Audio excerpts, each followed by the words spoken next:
all heard stories about how the old composers, R.D. Burman and Lakshmikant Pal, they were stealing English songs, right? You can go to YouTube and look at dozens of these videos. They stole, they stole, they stole. But they weren't stealing. They were doing cover recordings, which are perfectly legitimate if you've got the permission. Now, in 1950, where would you get permission from if the copyright owner is not sitting here? And how would that guy know that there's a recording of his composition being made in India when you were still sending telegrams to communicate? You understand? So, because you had no publisher present in India who would license those recordings, we all make fun of it now, saying that, oh, wo chori kiya, chori kiya, chori kiya. But today, when you have Pretty Woman, which appears in, what is that film? Kal Ho Na Ho, right? It was licensed because you had the internet, you had digital, you knew the rights owners. So the business is, that's the way it works. Today, you're in that business, right? You're not running a record label yourself. You're acting as a publisher. You represent a certain amount of repertoire, both Indian and international. And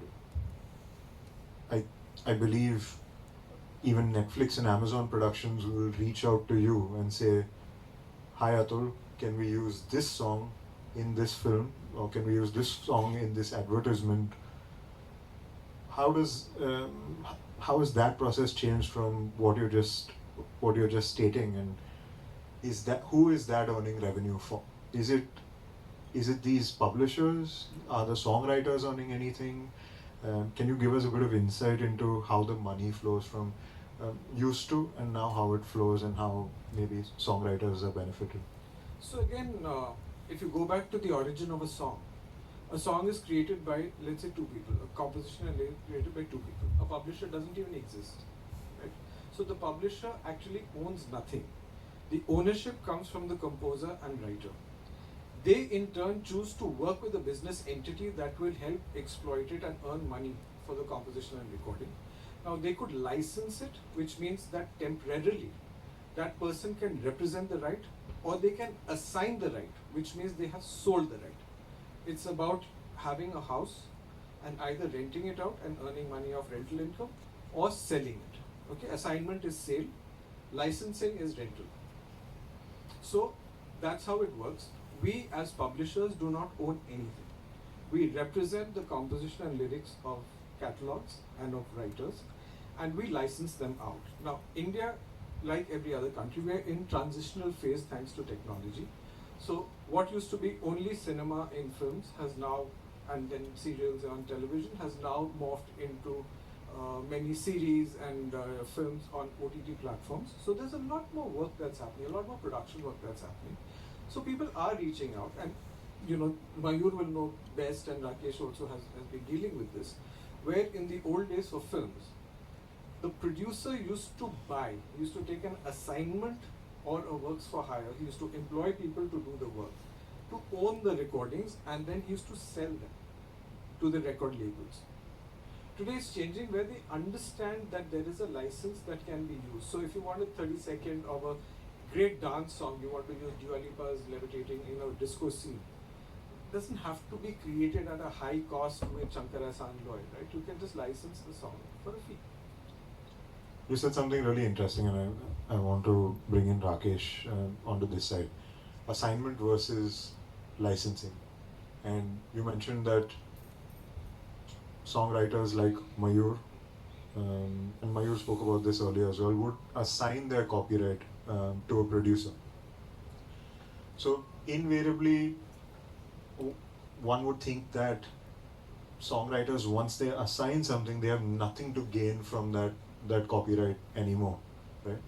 So Rakesh, is that the case? Once I've assigned my copyright, and I believe songwriters have been doing this for years in India, right? With the dominance of the producers, the dominance of the labels, the songwriters have assigned their copyright. But have songwriters been able to capitalize on the wide exposure that copyright is receiving through new media today? Very interesting thing, how India as a country has transformed. In the last, I would say 12 years has been defining moment. Prior to 2012, all the rights, as you rightly said, used to be assigned by the author composers to the film producer. Because in India traditionally, if you move back pre-COVID era, prior to 19, 90-95% of our music was film music. What has changed in the last few years is, in the last 2-3 years is that, you have got a lot more non-film music which started getting playing. So, it's reached level of 25 to 30%, non-film music has started getting into. So prior to that, it was all film music, prior to 12. And film producers used to get everything assigned to them, and authors had no statutory right to royalty unless he had written. And no author composer would have written anything for that. In 12, what happened is, when all the advent of new technologies and everything happened, author composers started like, we are not getting our rightful share of royalties, because music now had a life beyond the films also. You had ringtones, you had ringback tones, you had digital music, you had greeting cards, everything coming through. So they started, okay, we should start getting royalties. And when they said, okay, you do not have a right, this movement was fought by IPRS's chairman Javed Akhtar, and in the parliament he got this change that, an author composer can assign the copyright to a producer or to any person, but that assignment cannot have that he is transferring his right of equal share of royalty. So there are two things. Mayur can write a lyric, give it to Atul for turnkey, 100% of the copyright. But the law says that Mayur will retain his right to equal share of royalty. For his literary work, he will continue to get 50% royalty equal share. So that is what has changed, transformed it. So now authors and composers are seeing a huge benefit in terms of that, what's happening in the field. Basically, I'm sorry, I'm going to button, but the language of the Copyright Act that we have now, as amended in 2012, it's very beautiful. It says that the right to royalty is inalienable from the author. So if I'm the author and if I've created something, my right to royalty cannot be alienated from me. It cannot be taken away from me by any force in the world. I myself cannot give that right away. I cannot say, okay, and see, please understand the spirit of the law. What it is trying to say is that the spirit of law and justice is more important than any understanding between any two entities. Tomorrow I say, I need money, I'm very poor, and Atulji can come and slap me 10 times every day and he can give me 1 crore of rupees at the end of the month. I'm happy to get slapped and get 10 slaps every day. But the law of the land will not allow it. The government will not allow it because it is inhuman to slap somebody. You understand? So even if I'm happy to do that agreement, it's not allowed to have that agreement. Right? So that is what we need to understand, that copyright is all about consent. It is about consent. And consent at every stage. Consent at every single stage. That if I have a song, if I have written this song, somebody needs to take permission to put it in a film. If you want to use it outside the film, then where? Can I play it on radio? Can I play it on TV? Can I make more copies of it? Can I sell it in Azerbaijan? Can I sell it in Turkey?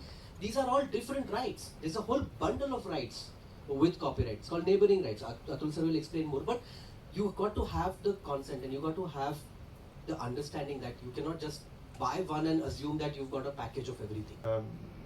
Have the floodgates opened for creators is what I'm asking also. Yeah, we had not heard of the word royalty. I did not even know that it exists. I did not even know that it is my right and I can get it.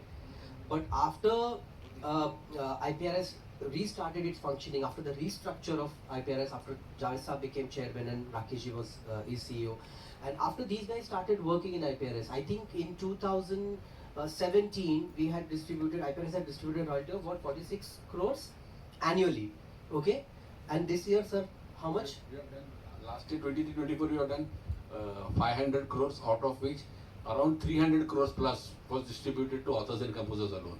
So imagine there is 46 crores and in 5 years it has gone to 550 crores. So 10 times. And this is not really the market potential of India. The Indian royalty potential, the market is in thousands of crores actually. We are still not being able to monetize it. We are still not being able to get the correct rightful royalties that we should get. Radio stations are not paying. There's lots of people who are not paying, and I don't want to sit here and take all the names because I say all the names and then I get into trouble. So I don't want to take the names, but outside I'll tell you who are not paying. But yeah, there are lots of people who are not paying. And inadvertently you also are a part of it. You have weddings, you don't pay us. You use music for 5 days in the weddings, you do cocktail parties, and you do devotional ceremonies, and we are not allowed to collect royalties for devotional programs, right? Who should be paying? And when we said, you know, a lot of people are not paying, where should they be paying? And let's take this in individual instances, and I'm going to give you instances. If you could please let me know who I should be paying on. Maybe. So before we get into that, I think it's important to understand what the rights are which need to be paid for. Okay, so we're talking about copyrights. Copyrights, actually there are only 6 copyrights in the composition and lyrics. So the first one is that recording right that we spoke about. So once you have a composition lyric, you record it. Now the mechanical royalty he's talking about is every time that song gets reproduced, you make copies of it, whether you're doing it on physical or whether it's going out in files on streaming services, right? Every time that recording is consumed, there is a royalty which is called a mechanical royalty, which goes to the composer and lyric writer. Okay? So the first right is the recording right, second right is the reproduction right, on which there is a payment. The third right is the sale and distribution right. Okay, so sale and distribution of the composition lyrics can be in notation. Raphael mentioned it.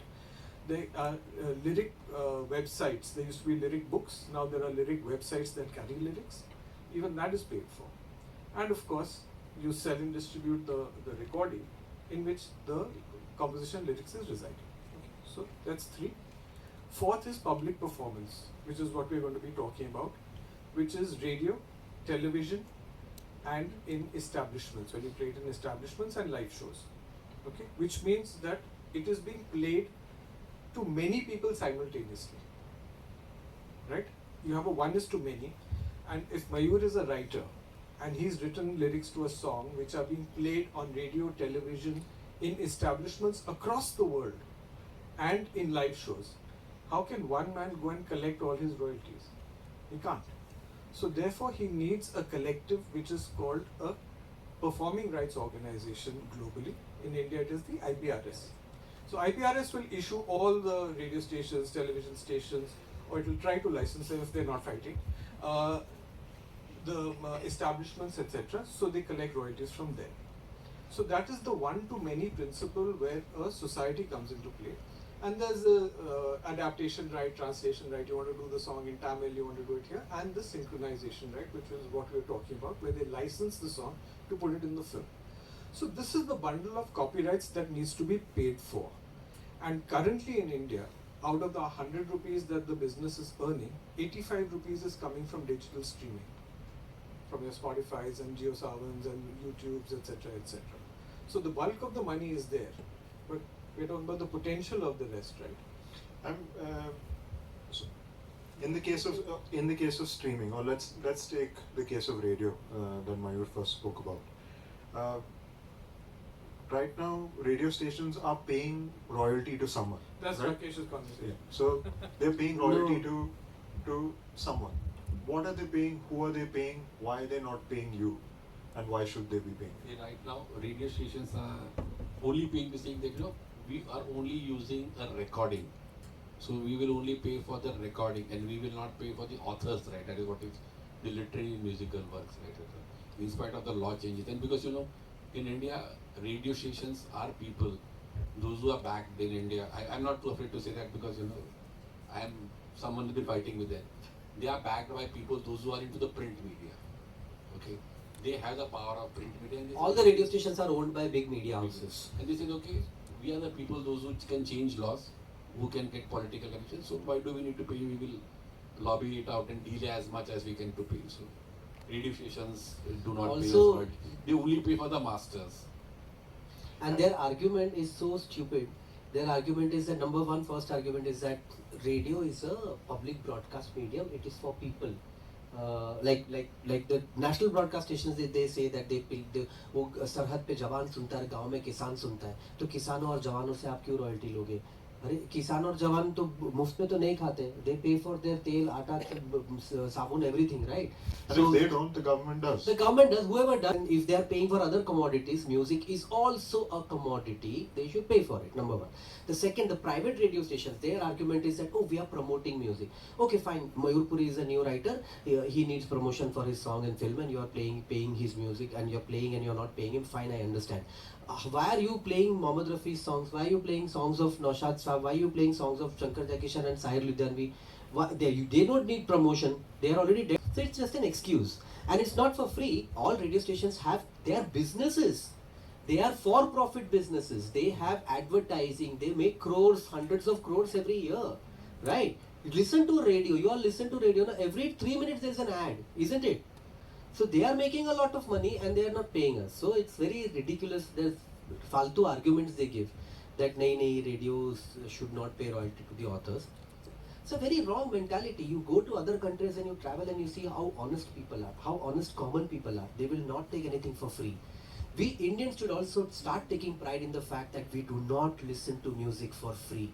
We are ready to pay for it. That sensibility is not there in people, number one. And number two, these kind of corporations, they take use of that mentality. उस mentality का वो लोग फायदा उठाते हैं. And they do all wrong kind of, they promote that thinking and that logic. So as a consumer, let's say, now I'm coming into a live music sense, right? I'm paying for a ticket, right? So I'm paying for music. Why are you saying that I'm not paying for music, or you aren't receiving money from the ticket I'm paying for? So what happens is, you're rightly saying, the consumer sometimes pays for music a lot of times for these kind of shows. There are event managers in between who manage it. They try and squeeze and say, if I can get away by not paying or giving a false declaration or paying at the lower price, or so they get away by doing that. There are friends of mine, us, who are composers and writers who have died in these 18 years without money. Their families have called for help because they're in hospital. They need money because they don't get royalties from radios. There is television. There are 1,000 television stations plus cable and satellite channels. 2 networks pay IPRS. 2 networks, maybe 50 stations. Sony and Z, they pay. The rest don't pay. Is that fair? Let's come to establishments. There are 7 million restaurants and hotels in this country. Who said this? The Federation of Hotels and Restaurants. They have said there are 7 million in the organized sector and there are 23 million in the unorganized sector. How many of these, and I'm including now a much bigger licensing, licensee base. How many pay IPRS? 7,800. Our current industry collections between master and publishing is about 450 crores. We did the math. If these 7 million people, 7 million establishments paid at the current rate, we'd be earning 18,500 crores from 450. If these 23 million dhabas paid only 200 rupees a year, and in any dhaba you've had transistors playing, you've all been to dhabas where transistors used to play and now they're playing all sorts of devices. They all play music. Nobody will object to 200 rupees a year. That's equivalent to your current collections. 460 crores is what you'd get. Where is the problem? The problem is in compliance. The problem is in a government that doesn't support us. When he goes for his society re-registrations, they put all kinds of strictures and etc., so that the users can turn around and say, oh, you're not a recognized copyright society, so we won't pay you. It is about your ethics, it's about your morality. You're putting pressure on an industry saying we want one window licensing because people are coming and complaining to us and saying there are 3 people who come and ask for licenses when we're having events. If you want one window licensing, you want the industry to rejig itself completely, then please help us and say we have a copyright law. This is not a law written by the music industry, this is a law written by the government of India. Saying if you play music and you don't pay, it's a criminal offense. We didn't write it. but we can't implement it, right? We can't go around arresting people. So why don't you help us in your one-window licensing scheme and say it's mandatory to pay when you set up an establishment? But you educate those children so that you receive royalties After your life. after your life. No, but you know, one thing I will say is that, so when we were in school, right, we did art class, you learned how to draw, so it's of certain value because you learn to draw within lines and all that. Then from class 8 onwards, we were given chart paper made to cut it and make baskets. Nobody I know from my batch, my friends, etc., has ever made baskets out of chart paper, right, in their grown life.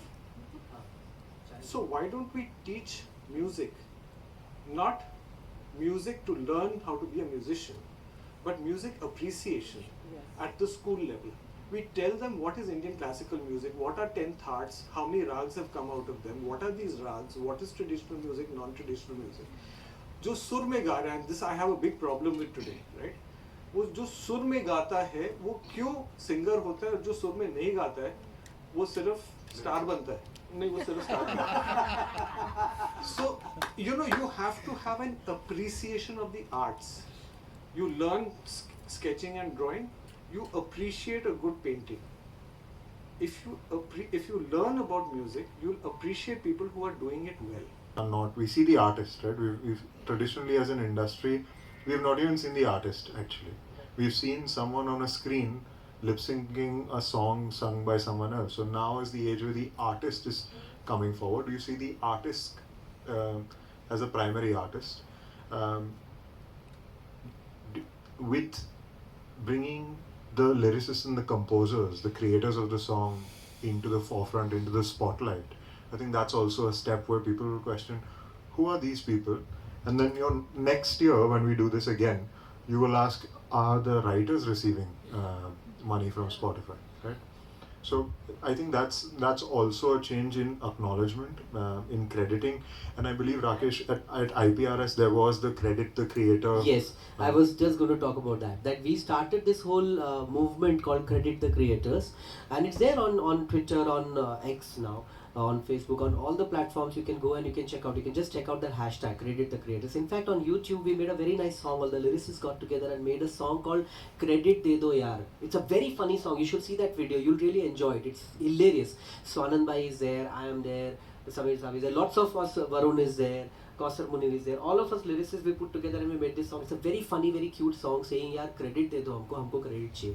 So what I want you all to do is that when you see a song and when you like it on any platform, check out who's written it, who's sung it, who's the composer, and if you find any credit missing or if you see that the name is not correct or there's some problem, please tag that particular platform, please tag that particular broadcaster, because it's their responsibility to give this data. It is their responsibility. As per the law, I'm not asking any favors. This is what the law says, that when you will broadcast a work of art, you will also tell people who is the creator behind that art. It's your responsibility of the broadcaster. And if they're not doing it, tag them, call them out. हम लोग को तो offence लेना कितना अच्छा लगता है ना, हम लोग ऑफेंस कल्चर में ही जी रहे. इस पे ऑफेंस लो ना, ये बहुत अच्छा मुद्दा है, इस पे ऑफेंस लेना बहुत अच्छा है. Please take offense, please get offended when lyricists are not credited anywhere. I was going to say that if you're saying when the DJ plays music in a restaurant or in any place, when he is mixing it live, officially that's happening on the spot, so no offense, this takes place.